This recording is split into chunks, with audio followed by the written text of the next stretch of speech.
All right, what's going on, everybody? Back here on Activate Your Day live stream. And yes, the title may have changed because I'm working some things through, and just roll with it. I'm super excited today to have my really good friend on. It's going to be a fantastic conversation, or at least we hope so. So without further ado, I'm going to bring her in. And this is Jenna Roueche. Jenna, how's it going? Hey, friend, I'm doing great. Thanks for having me. I'm excited to be here. You are so welcome, and I'm pumped to have you here. And we've known each other kind of for the last couple of years for some of our day job stuff and from my old stuff. But I don't know if you know this.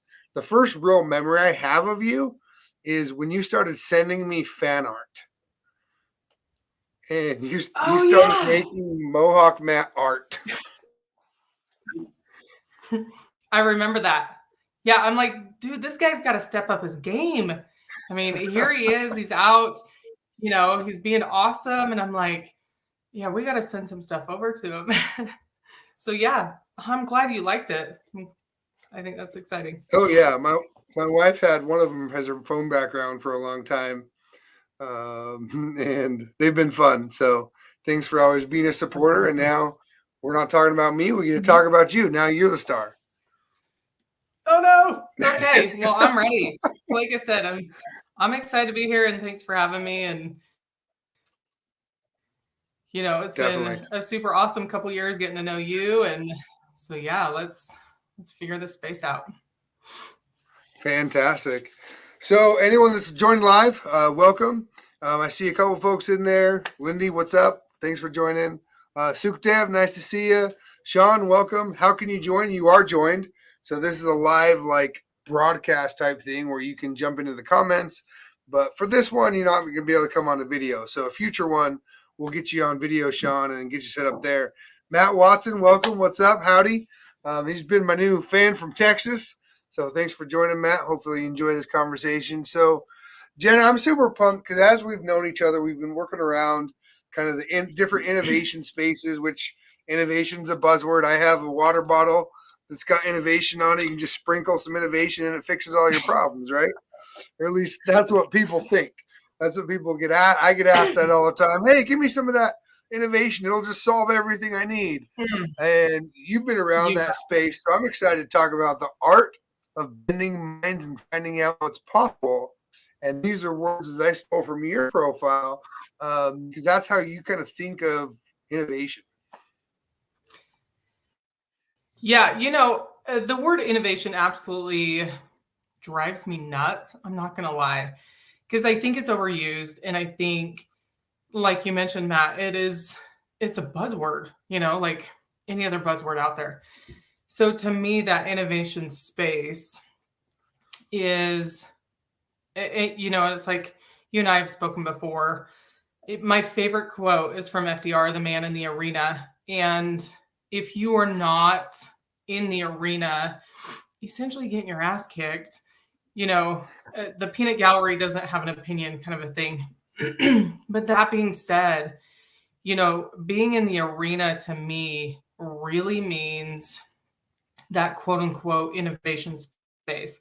And that arena can be, anything to anybody. I mean, that could be work, that can be relationships, that can be, whatever. But to me, that innovation space is that space in which you're getting people to think differently. You're getting people to get uncomfortable and think outside that box of what is in, like the Air Force likes to put it, the art of the possible, what is out there essentially to leverage, I don't know, different technology, to leverage, I don't know, different thought process, whatever it is. So for me, I don't mind being in the arena.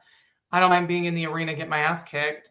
And I don't mind being in the arena trying to figure out how I can get folks to think differently. And not meaning, you got to think like me, just meaning let's just think differently. Let's bring a bunch of smart folks to the table and figure out solutions. And who cares who gets credit it. So that to me means innovation. That's fantastic, and I really enjoy your arena analogy that you've used in the past. You use today, especially because a lot of people don't think of that kind of world in an arena. It actually comes out as innovation theater, and it's more just like people are just putting on a show of like, oh, we're doing this, but like you're not actually doing anything, you're kind of talking about it.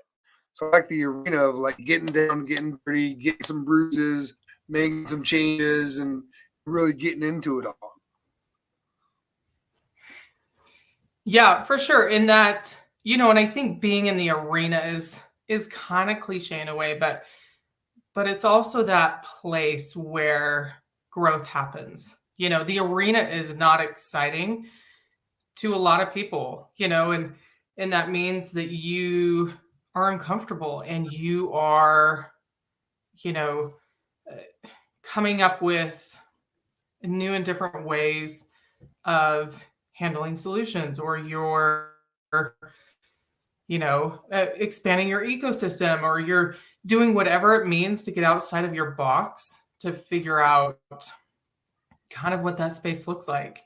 And like I said, the arena for a lot of people, it means you're going in there and you're boxing and you are, dealing with the toughest challenges and finding solutions to those while you're there. So yeah, I love it. Absolutely love it. That's fantastic.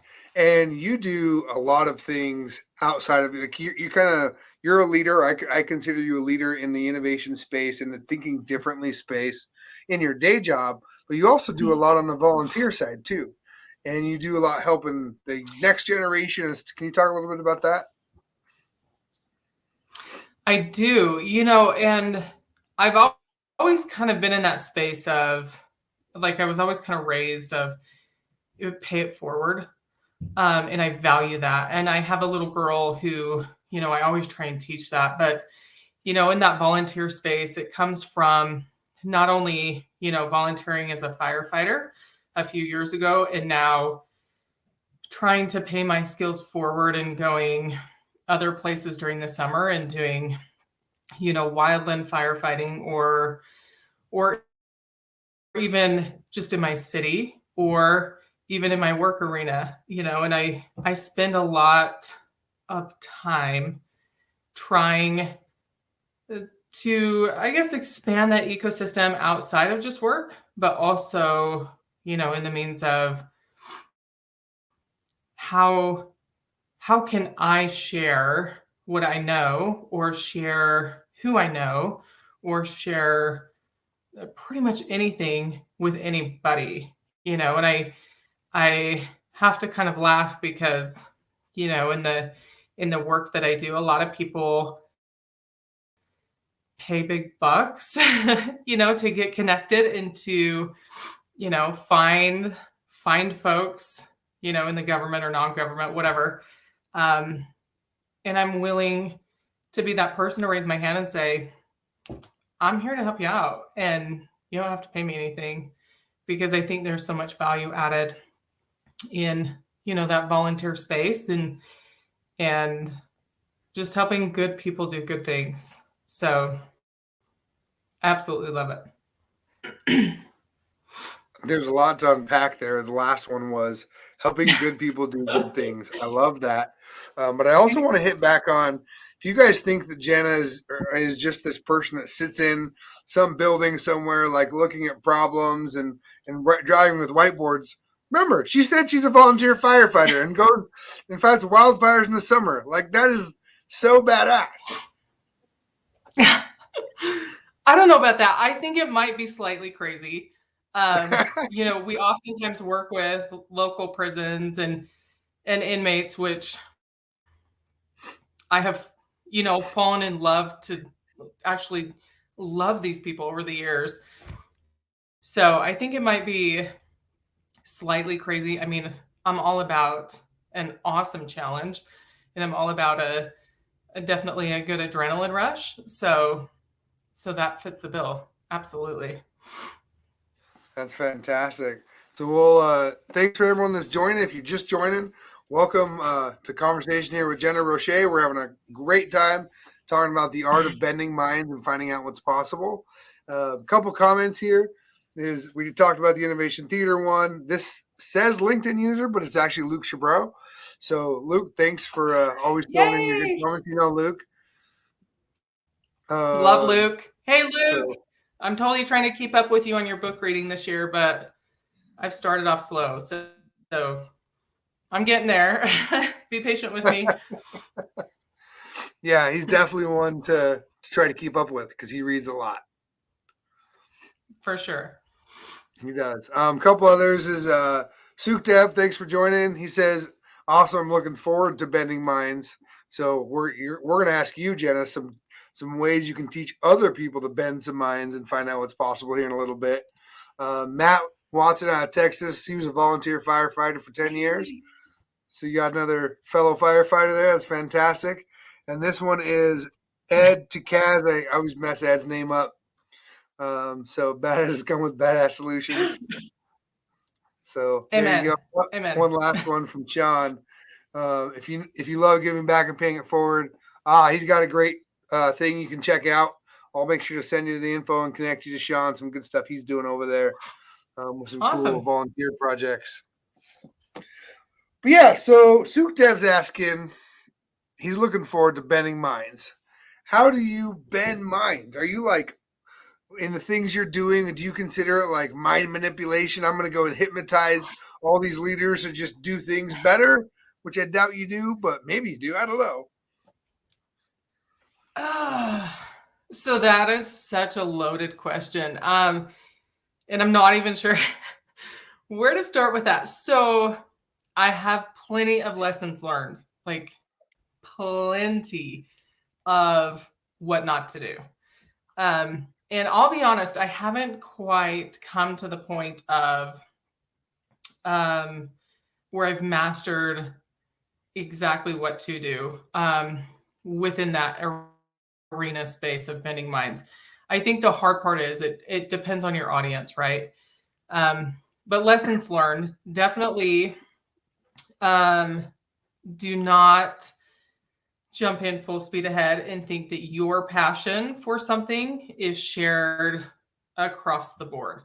I've learned that my passion is very different than most people's, and that when it comes to certain topics, especially within the government or outside the government, or processes or plans or what have you, my perspective is typically very different. And that means jumping into the arena in which you provide a safe environment. And I say that now because I've been the one to absolutely jump in and not do that. For example, we had an initiative that kind of came out, and I'll keep it super high level, where it could have potentially impacted people's positions. And from my perspective, it was all about reducing touch points and getting people with the tech as quickly as possible to the people who can give them the money for that tech. And I jumped in full speed ahead, super passionate, excited. I'm in the arena. I'm hyped up. I'm ready to go. And I literally got my ass kicked. I ended up leaving a position because of that. And it was simply because that education piece of why you do what you do is so valuable. And I think even, from a small business perspective, trying to get into the government or vice versa, it's all about delivery, right? And it's all about making sure that people are in a safe space and they feel comfortable with, talking about whatever information you're trying to bend them towards. So for me, definitely a lot of lessons learned there. But I think, if I was to give any advice, it would be don't cold call. Definitely do your research. Make connections, because I think so often, especially now, we're in this space of COVID, right? And we're virtual and we're zoomed out and we're exhausted. And I think for a lot of us, we look at that as maybe a potential opportunity to even work harder, and to try and make that human connection, and I think it's so valuable to always remember that there is a human element behind everything, and to make sure that, again, you're doing your education to make sure that you are always present in what you're presenting, and that you're willing to be in that space, in that arena. So that would be the advice I give. Don't do what I've done. It doesn't work out well. Lesson learned, check. I really love the way you put it, but I am going to give you a little bit more benefit of the doubt in the sense that you say that you don't know what to do, but you kind of do by knowing what not to do. And that's how you've learned what to do. It's just really, if you focus on the not, then it kind of keeps you in that space of go. And that's a lot of the time. So a lot of ways I'm known as the bureaucracy slayer in different circles. Maybe not your circle, but different circles. Well, I think yours, but maybe not yours if you're watching. But a lot of people think that just means I'm coming in on a wrecking ball, punching through all the time, constantly. And it is actually the opposite. It's more of like a wrecking ball in real life, where if they're going to tear down a building, well, they got to check to see what's going on. Should it be torn down? Should it not? And that's really, I think, where I hear you're going to isn't just like barreling in. It's understanding what you're going into and what you're trying to change, versus just trying to change it just because. Where the research side, I think, plays into that you don't see. People don't always see, like, oh, Jenna did this awesome thing. She only did it in like 2 days. Well, they probably didn't see the 363 days it took you to prepare for that 2-day arena. Right. And it's interesting you say that, Matt, because I remember sitting through a course with you in your prior position about design thinking, and and I definitely took that to heart, because at that point when I was in that course, I was getting my ass kicked, and I took that course specifically to really reevaluate what I was doing. And I have a lot of passion. I'm not going to lie. Like, it is pent up, but there is a point where to say, you can't take it personal. And you have to step outside of that arena and really reflect on what is happening. And if you don't get the outcome you want, it's not because you failed. It's because you just need to go back to the drawing board, or you need to, throw spaghetti against the wall, or you need to do whatever to reattack it. And that was a hard lesson learned for me, because I think naturally I'm just a perfectionist by heart. So if I jack something up, I take it personal, especially when, I come to the table with a bunch of senior leaders and I have an idea and it doesn't go over well. It's a personal thing to me. So I think, definitely doing your research, and definitely slowing things down. Timing is everything, and I think once I learned to slow it down and realize it wasn't a personal attack against me, it was just simply my idea was not the best in the room, and that's okay. I think at that point, then my mind shifted to this. Number one, you don't need credit. Number two, it's all about, in this case, getting the warfighter what they needed when they needed it, and kind of going from there. And that was okay. And that's definitely helped me moving forward. I like that. I like that a lot. And Cody, excuse me, has a comment kind of like that, saying getting beat up is a part of the process.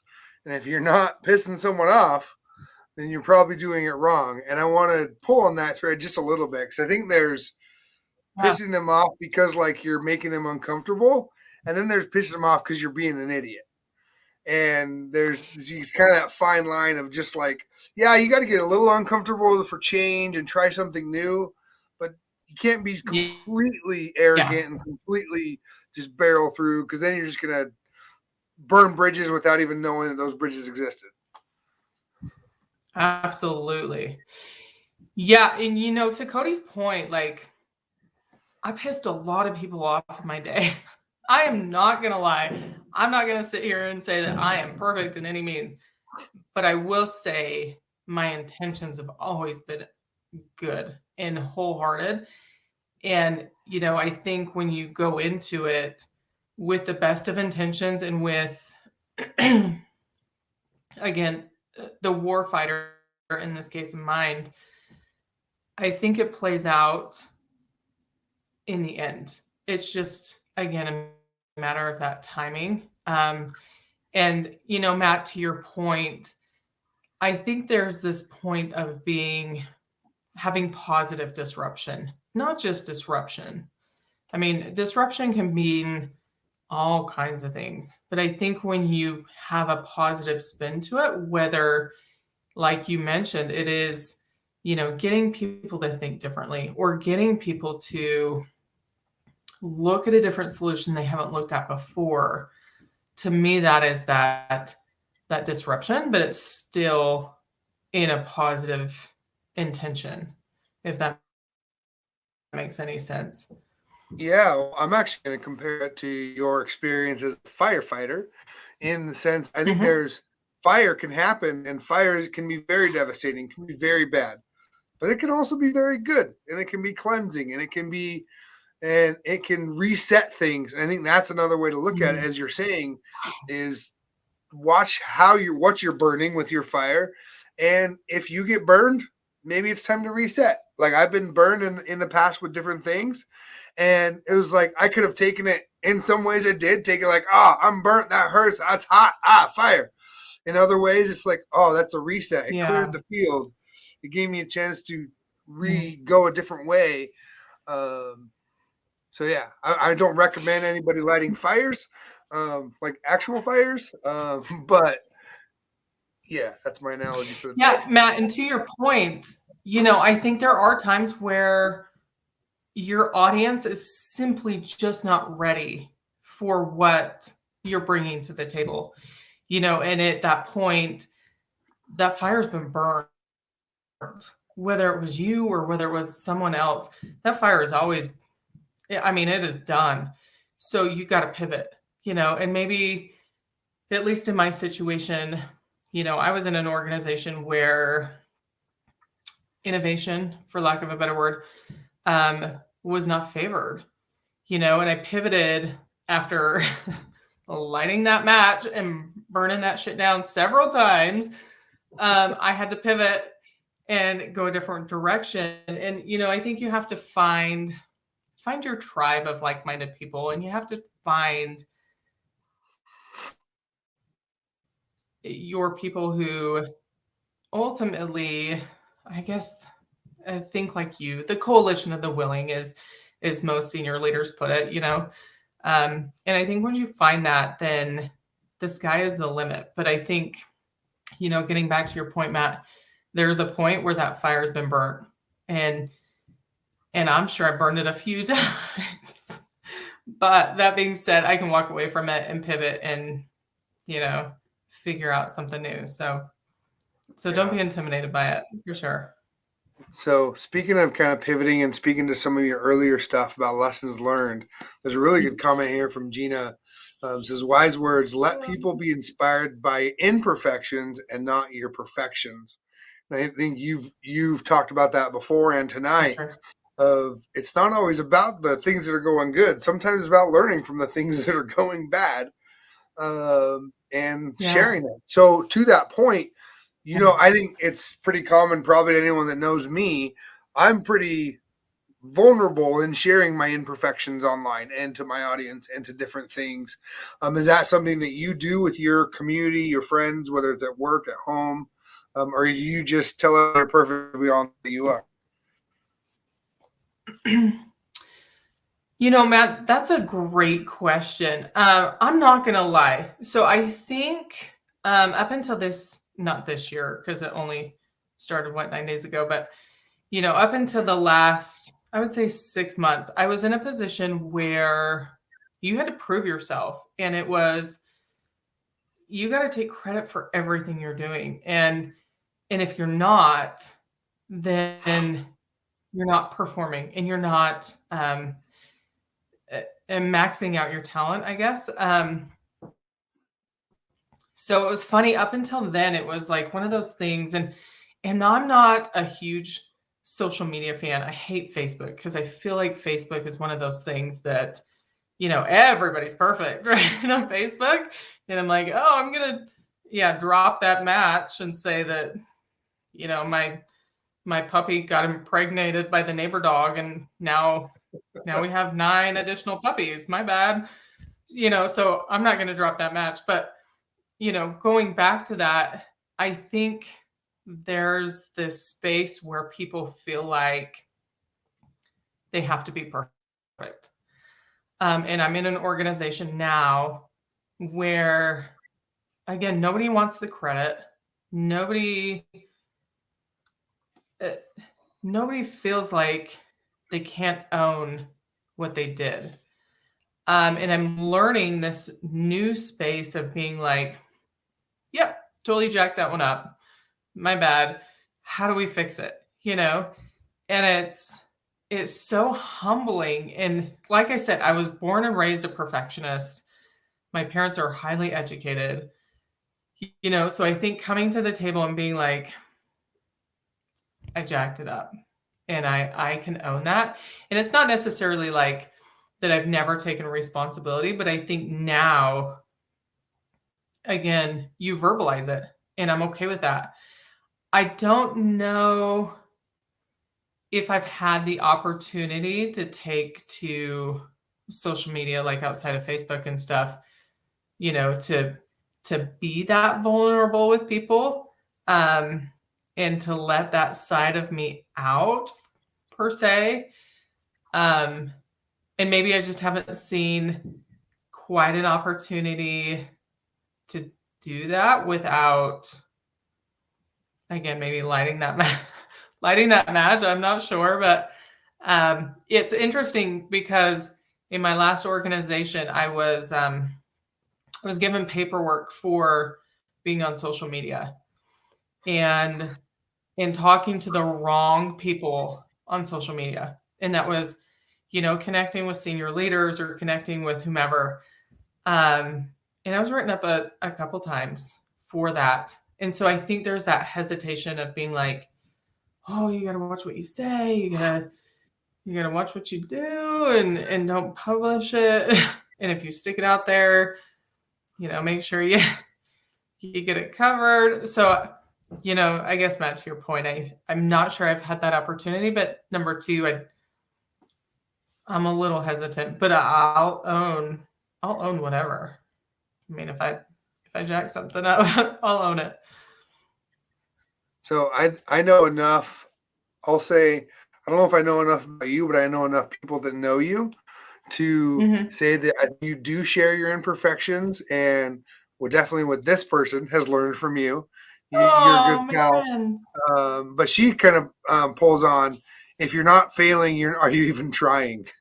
Jen is such a badass, is even trying something new and seeing what works differently. So I think to your point, yeah, maybe you're not putting it out online publicly, but I know you've Mhm. messaged me privately before, and I know before the show we talked about a mutual friend of ours who you reached out to as well. And so I think there's ways to do it to show your imperfections, and Mhm. maybe you don't have to be so public about it in case you have those Yeah. matches getting lit around you. I like how we keep going back to fire. A couple pyros tonight, but good thing. I think I can be a pyro when I'm recording when I've got a firefighter on the line. So I think I'm safe, right? There you go. I got you. I got you. It helps us out. And somebody even says controlled burn. Yes. Organization earlier. Here's a really great comment that came in as a quote for another one from Gina. He who dares not offend cannot be honest. From Thomas Mhm. Paine. So Yeah, that's a really it's good one. interesting. I think your audience is everything. And and by audience, I guess I mean my arena, and I've been in an arena where the peanut gallery has a lot to say. And again, it's not taking that personal, and it's realizing that you can own those imperfections without hardships coming to that, and it's realizing that space of, yeah, I totally screwed up, and owning that. But I think it's all about, the audience in which you find yourself too. Well, I like where you're going because I think the peanut gallery does have a lot to say and they're always out there. But if you're doing things for the right reasons, don't focus on what Mhm. everybody else is saying, what they're doing, because those, especially in this world, in the innovation, when you're trying to things differently, trying for change, well, they're going to come at you like everyone else. They don't want to they don't Mhm. want to light a match lit on them, and so they're going to come at you. They're going to throw the things that everyone else is until you're successful, until you've Mhm. made it work a few years down the road. And they're gonna be like, oh yeah, Jenna, yeah, I knew she'd get it. Yeah, for sure. Yeah. So I'm sure you've Yeah. experienced that. I've experienced that in my own, but I'm sure you have too. Yeah, it's funny you mentioned that because and my good friend Jess, who's on the line, her and I have both been in that struggle together of being in an arena that is so toxic, that it's hard to dig out of.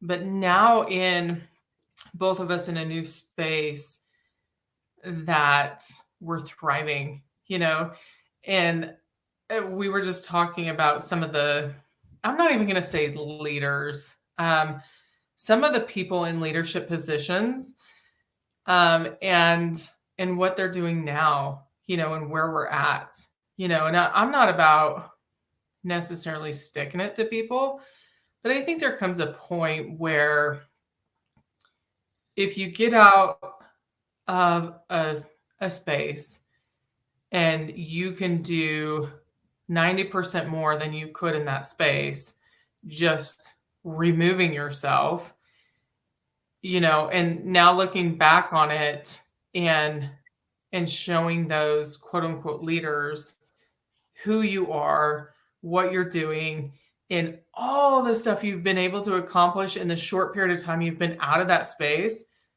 That to me is, I stuck it to you, and that is innovation, and if you're not willing, um, it's like a General Brown, I believe he says, change or die, kind of a thing. And it's one of those things that unless you can embrace that space and embrace the quote unquote innovation that's happening, it's not going to go anywhere. And you can't expect, to keep good people in the struggle for very long. And it's true, and it's what you're seeing in a lot of. Um, I won't name organizational names, but people can figure it out across. Especially we're both from the DoD world, across the Mhm. board. You see that exodus where people just get frustrated. People that are out there doing good things, and they'll just leave. You continue to Yeah. burn people for so long, you're going to lose them. You're going to lose the people that are doing the good. No matter what organization you're in, I think that's going to happen, Yeah. especially with the generational mindset change, where the great resignation they're calling last year, where just in the regular workforce, people are quitting because they're not happy. That's something that Mm-hmm. the previous generations didn't have. My dad, my grandpa would have stuck in it like, no, this is just what you do. You support your family. The job's not about being happy. It's just about making money and providing food. Yep. And it's a completely different shift now that people are like, no, I'm out. And I think you said it perfectly, pulling yourself out. Be like, like, Wow. don't just leave to leave, but like if it's toxic, if it's creating bad vibes at work or personally, pull yourself out, even if it's for vacation for a week, reassess, Mhm. see if you should go back in or you should shift a different path. Yeah. Yeah. And to your point, Matt, I think there has been this amazing thing happen with COVID, as much as I hate to say it, that we've all realized this idea of balance, and what that means to people, and how poorly of a job we were doing before, and now have that opportunity to say, hey, collectively as a team, we can work so much better even virtually than we ever were together. And if there's personality conflicts or if there's, whatever else happening, we can deal with that, but in our own safe space. And I've kind of realized that safety piece is so important, Well, even now. I agree. And here's a really good one. On the screen, it says LinkedIn user, but it's coming from Michael Mesco. And he says if you treat someone just good enough to keep them from quitting, they will work just hard enough to keep from getting fired. I like it. I like it. And So I think true. it's created what, like, and I've seen that in large organizations and small organizations where that I work with now, that it's, oh yeah, no, I just need to come in and make sure I don't get fired. Like, I'm just biding my time. I only got 12 years. I can make it. Just biding my time. It's like I feel like we're losing so much of not giving the people the opportunity to try. I use the word innovation, to try something different, to try something new that maybe they'll actually like. Maybe you'll get something out of them. And that's kind of that bending the mind to find what's possible. Is a lot of time you come in, this change is going to happen, and it scares people. And there's a really great comment that Gina's got on here in a second. It scares people that, well, if you change that, that's like all I do. And I've talked to people before a few years ago, like all they did, their entire job was update an Excel sheet. It's like, I feel like you have more Mm-hmm. potential than that. What if we like automate that or find a different way and get you to do something that you want to do? But they've done it for so long and had to hold on so they didn't lose their job, they've kind of had to adapt and just kind of put this shell on that they don't really even like. And it puts, to Gina's point here, exposed. That frightens everyone and triggers insecurities. So know that you're a notch above everyone because you are able to have high quality thoughts through vulnerability. And I really like that comment there.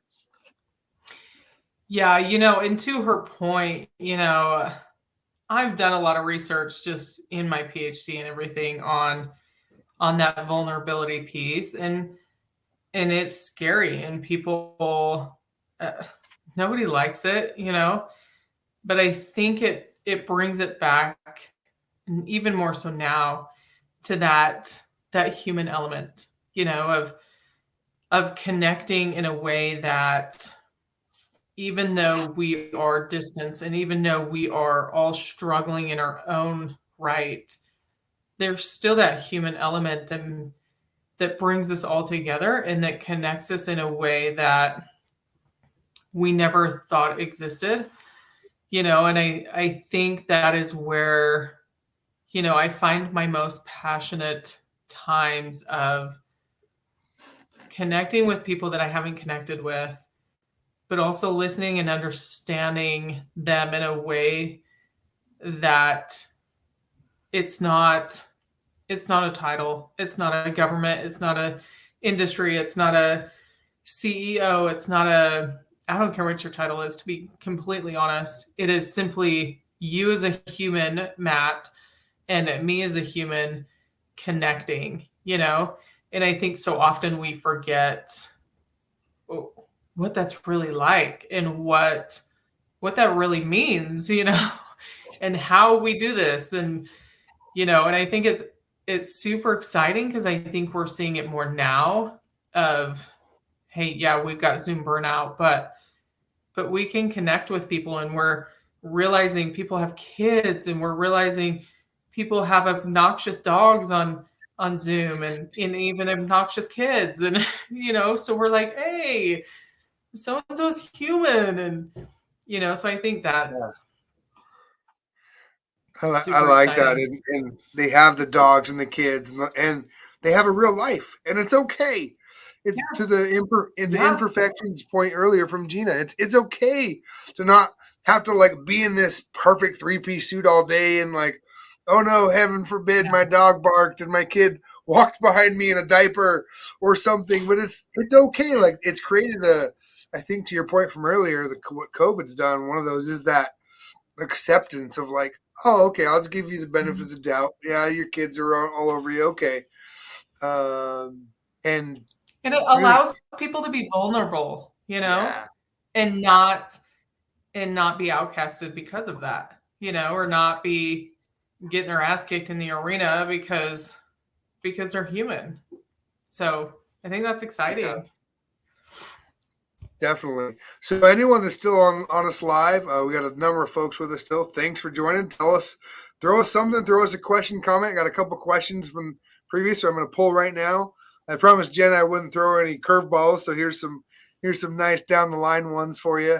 But please throw them in there. We may not get to them all, but they're having their own conversation with people on the side, so that's fantastic. Nice. But a question here from Sean is, what strategies have you used to create a safe environment for collaboration without fear of retribution? Oh, Sean. And Like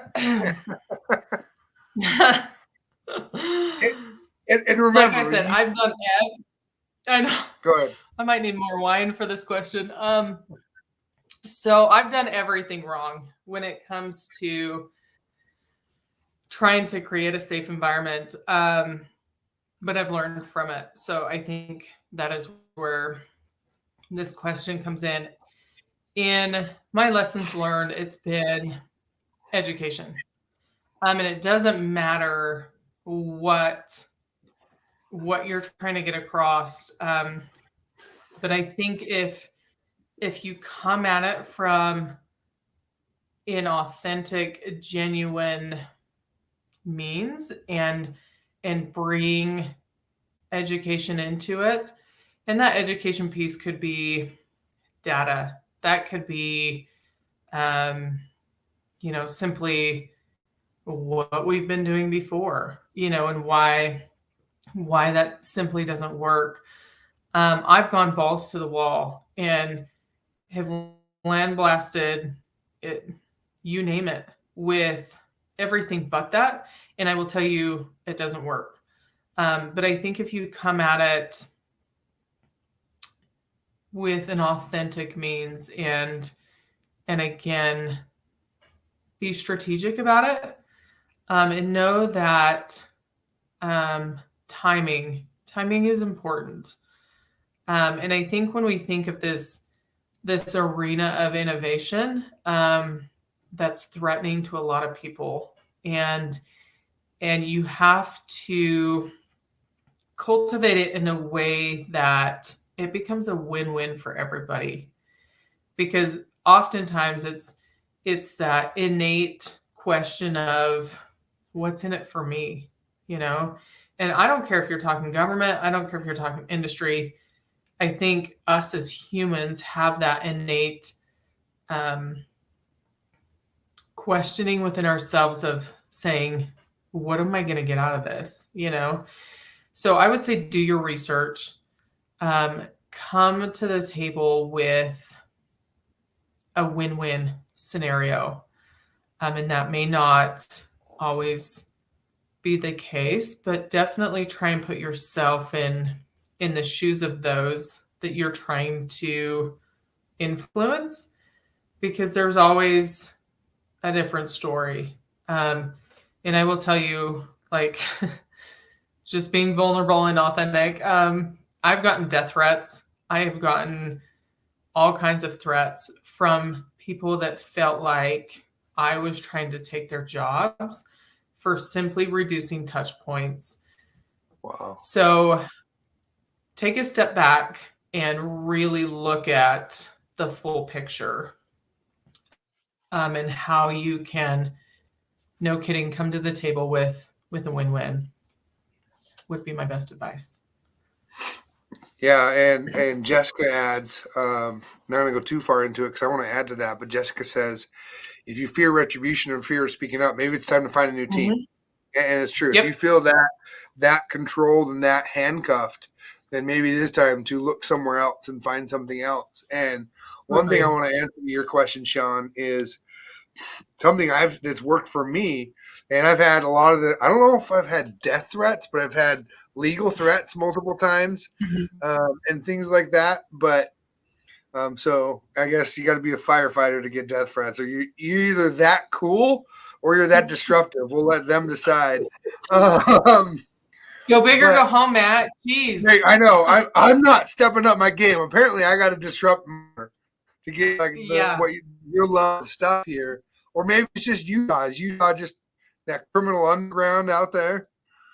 Hell yeah. We're that way. But I want to jump in. I want to add one thing because I loved what you said, Jenna. But to Sean, something that I've done in the past is, and seen both work and fail, is if you try to make change or try to do innovation, try to do things differently, and you're not transparent, to Jenna's point, and you're not sharing what you're doing, but also make sure you're doing your actual job first. Otherwise, you're just going to piss off your boss. You're going to piss off the people above you. If you're trying to make change, but not actually do the things that you have to do, then you're just going to get all kinds of pushback, and they're not even going to look at what you're trying to do, because at the end of the day, they still have to meet their deadlines and their goals and their money or whatever it is. So I encourage you to try to do what you can do first to make sure you're good to go as far as your day job, and then be like, hey, I'm up to date. I'm caught up on my goals and tasks. Can I play? Can I try something different? Can I try this? Or just try it, but doing so without being, quote unquote, a good to go employee or good to go team member, you're going to get flack and they're not even going to hear you, no matter what you have to say. Agree. And, Matt and Sean, I would tell you the best thing I could have ever done was find my coalition of the willing, my people, my tribe who thought like me, that had the same intentions, that had the same vision. Find those people and latch on, because a team is definitely better than one. But also realize that not everyone is ready for you. And again, to my point earlier, don't take it personal. I've had to work really hard on that, but not everybody is ready, and that's okay. So move on. To Jess's point, though, if you're fearful, move on fast. Yeah. I really like that. And you've said it a couple times, not taking it personal. If this is the world that you want to get into of change or doing things differently, then you best put your armor on, because it's going to come at you. And if you start taking it personal, then you might as well stop. You might as well stop now, because it's going to eat you alive. It's going to be a whole world of things. In the things we've had conversations before about, in a lot of ways of doing things, we'll use the word disruptively. If I took those personal, I wouldn't even have this show. I wouldn't even continue to do what I'm doing now, because it would have eaten me up years ago. Because it will. Anytime you do something that threatens someone else, they're going to come at you with everything that they've got. And sometimes it's not even intentional. A lot of the times it's that subconscious just protecting themselves, like, oh, this is my job. This is me. And so just don't worry about it, as Jenna says, and just keep going. Push your head forward and go. Or, like Jenna said earlier, take a step back, look at where you're going. Maybe it's time to shift. Maybe it's time to make that shift or mold or whatever. So we're having all kinds of conversations, going different rounds here. People are tribing up, looks like, in the comments, making packs and stuff together. So that's fantastic. Jenna, is there anything else that you want to share about this topic, what we've talked about, your favorite flavor of ice cream, anything I've missed? I would just say don't give up. I think that is the biggest thing I've learned in the last year is persistence is key. And even though you have to pivot, it doesn't mean it's an end to an end. It just means, everything in my view, everything happens for a reason, and timing is everything. And being in that arena and being willing to box is so valuable. And we need more people like that, because I think so often folks back down from it because of, again, that retaliation or that fear. And I would say, don't. And if you need somebody to box with, reach out to me and I'm happy. I mean, I'm nothing special, but I'm happy, to come to the table with anybody and try and help you either connect your dots or bring about change. But change is hard. So just know that it can get better. I love it. So, Jenna, how do people get a hold of you? What's the best way to reach out to you? Yeah, for sure. So I'm on LinkedIn. Don't hesitate to friend me or chat, send me a DM, whatever. Happy to connect with you. My email, let's see, can I put it in the chat? Probably not. So my email is Jenna, JENNA .ROUECHE @AFWERX.af.mil. So don't hesitate to reach out to me. We're, in the thick of things currently on a work front, but I'm happy and always excited to meet new people and expand that ecosystem. And I will say, I want to share my ecosystem with everybody. And so, if you need somebody to connect with, I'm all about it. Just don't hesitate to hit me up and let's see what we can do together. Fantastic. And I will add one thing about Jenna. If you become a friend with her, expect that she might make memes of you. So just get ready for that. That's how we met. But really, Jenna, thank you for sharing your knowledge, your information. Just really appreciate what you shared today. Absolutely. Thanks for having me. And, like I always said, don't be fearful of being in the arena. Go box and bring me with you. And let's figure it out and go from there. So Matt, my friend, I'm so appreciative of you, and I appreciate your vulnerability, and most of all, being my friend, and being my meme buddy. So thank you for everything. Oh, you're so welcome. You make it fun. I mean, when you find someone that makes, like, there's one of them that we actually made into a poster. So it's like, how can I not be friends with you? You're making posters of me. That was like when we first met a couple of years ago. I think we were actually friends now. Yeah. So I love it, and I appreciate your advice and comments there, and everyone that was with us live. Thanks for your comments, questions. If there's something we missed, we'll jump back in there after and get to it. But really, thanks for joining the show today. If you're listening to this later on YouTube, subscribe. Any other platform, subscribe. Let us know what you want to hear from next. And Jenna, don't hang up. Everyone else, have a great night and a great day. We'll see you next time.